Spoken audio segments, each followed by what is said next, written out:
रे साला का जाने का हो गइल बा। आजकल हम मलिया फोने नहीं कर। तू कॉल सरऊ तोहर लगे त हाथ होकर बा तू फोन कर सकता रह। सरवा का फोन करे एकरा मोबाइल में रिचार्ज ना रहे। रे साला आजे नु 10 रुपया के रिचार्ज करा के ले कॉल सरऊ बैठल का बार क के बात कर ल। कॉल तनी ठीक बा।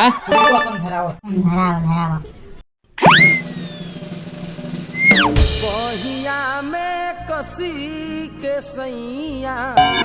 हेलो हेलो जान बोलो। तारा बहिन की आँख मारे आजकल तो तू फोने नहीं चुप करत का हो गइल बहुत तारा। ये मोबाइल में रिचार्ज नहीं रहत के हो करी। हाय रिचार्ज नहीं रहत का हो गइल बा रिचार्ज का नहीं करत करा लो। कहां से कराई तार बाबूजी पैसा देले उनका हमरा के रिचार्ज करा। सिरात का काहे बड़ी हुए जान रिचार्ज करवाए तनी बाबूजी के नाम मत लो। तो तू करवा दो रिचार्ज तम तरह के छोड़ दे मगर रिचार्ज नहीं करू तू तरह के छोड़िए दे सोचो। ना ना ना ऐसा मत करे जान तारा बिना तो जियले मुहाल हो गइल बा। का कहीं हो हर दिन हर रात सोचल जागल कहनो समय तू ही आवत तारू। तो सुन 500 रुपया रिचार्ज करा दो 3 महीना के जन होला नु 599 वाला उहे रिचार्ज करा दो अना तुम तारा के खाली ब्रेक पे दे दे। ना ना हार्ट अटैक मत कराओ ए जान हम करा दे तनी घबरा मत हो। रखत नहीं और माई होती रखत नहीं। ठीक बा रख हम करा दे। आई लव यू टू ए जान।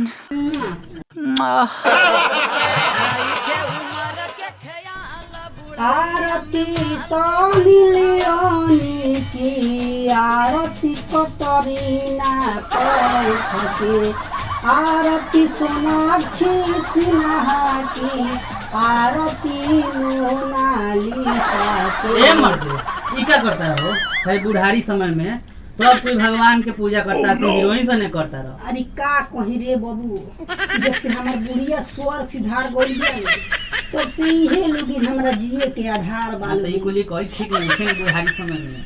अब का करी हमार मन ना हो मन हो तो इहे करबो।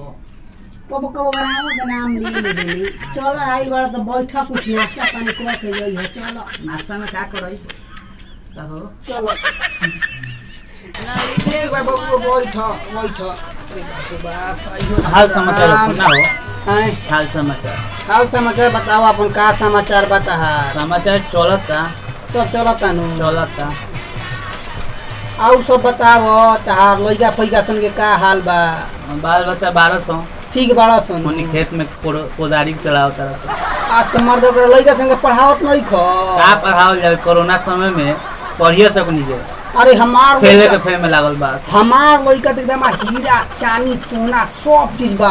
अच्छा ओकरा में कोनो कमी नहीं थी। अच्छा यो बात बा। ओ बाप रे पढ़े में इतना ना तेज बा इतना ना तेज बा का कहीं बहुत है ट्यूशन करेला 15 दिन को हमारे से महीना मांगेला। हां हमरो बेटा पढ़े गइल बा बाते होई। रे बुढ़ा पैसा दे पैसा। अरे बाबू कौन सी के पैसा चाहिए रे। महीना गइल दियाई ना मास्टरवा के फी। तो मास्टर सर महीना बा। हां 15 दिन को महीना लगेता का लागी ना 4 जगह पढ़ता ही तो 4 जगह पढ़ता ठीक बा। पैसा तो बा ले लो कितना रुपया दो 300-400 दो 500 रुपया बा होई 500 ठीक बा दो 100 रुपया खर्चा वही खाए पिए में। का हो बुढ़ऊ ये संस्कार देले बा लइका के। तू तो कहत ला हमर लइका हीरा हो सोना हो चांदी हो आके कहता रे बुढ़ऊ पैसा दे। तो का कहिए भाई आजकल के इहे कुली बोले बा आजकल के लइका बाप के बाप थोड़े बेहतर सन बाप बेहतर सन लइका हो। अच्छा काम करे जा रिचार्ज में भइल हो। हां भइल अब ब्रेकअप ना करबो। अरे हमारा इतना सुंदर सोना बड़ इतना सुंदर परिजा इतना सुंदर राजा बड़ो तारा के बड़ी कब दी बस आवरी एगो हमर बात मान जा। कौन बात बताओ ना।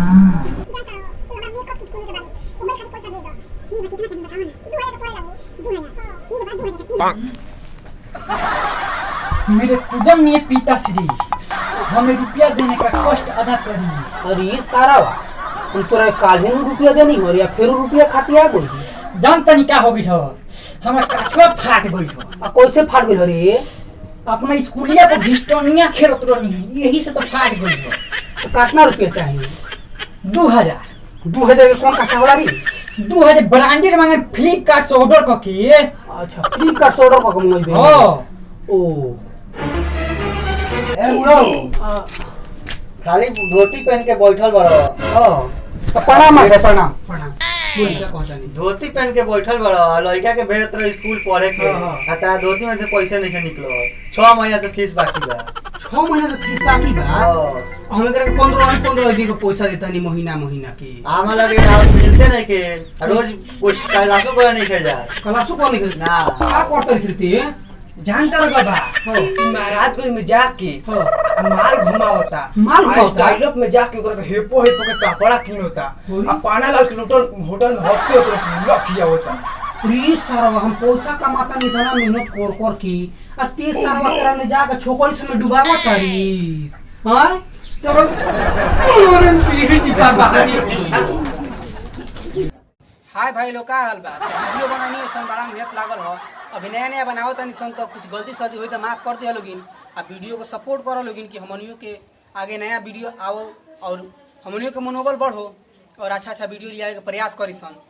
तो चैनल के लाइक सब्सक्राइब शेयर जरूर कर दी और चैनल से हमेशा बनल रही और प्यार आशीर्वाद देते रही। लाइक कर हम लोगन और सब्सक्राइब जरूर करिए।